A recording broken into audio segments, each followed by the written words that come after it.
வணக்கம் NKP nature. நம்ம பொருள் முதல் முறையாக வெளியூருக்கு குரியர் அனுப்பியிருக்கேங்க. நம்ம சப்ஸ்கிரைபருங்க ஒரு மாதத்துக்கு முன்னாடி ராணிப்பேட்டிலேருந்து ஃபோன் பண்ணியிருந்தாங்க. இந்த மாதிரி முள் சீத்தை ராம் சீத்தை ட்ரீட்மெண்ட்டுக்கு தேவைப்படுதுன்னு சொல்லிட்டுங்க. இந்த சீசனில் நம்மளுக்கு இந்த 2 பழமே ரொம்ப கம்மியாக தான் கிடச்சிதுங்க. 2-3 தடவை அவங்களுக்கு எடுத்து வச்சு அனுப்ப முடியாமல் வேற ஒருத்தர் கொடுத்துட்டேங்க.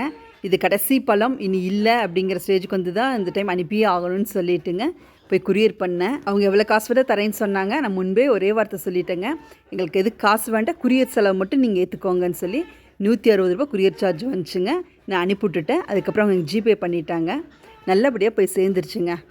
போகிற வழியில் பழங்கள் எதாவது டேமேஜ் ஆயிடுச்சுன்னா அவங்களோட குரியர் காசு வீணாக போயிடக்கூடாதுன்னு சொல்லிட்டுங்க உலரத்தி பழம் கொஞ்சம் வச்சு அனுப்புனேங்க. வர்ற சீசனில் ஒரு முள் சீத்தை கூட வீணாக போகக்கூடாதுங்க. கேட்குறவங்களாம் கண்டிப்பாக கொடுக்கணுங்க. அதுக்கான வேலையை பண்ணுறோம். முள் சீத்தை மரம் 5 மரம் இருக்குங்க. 5 மரத்தில் என்றைக்கு எத்தனை காய் பிடிச்சாலும் சரிங்க, முதல்லேருந்து சொல்லிட்டு ஒரே வார்த்தை தான், ஃப்ரீ ஆஃப் காஸ்ட்டு தான், சும்மா தான் கொடுக்க போகிறோம். நன்றி.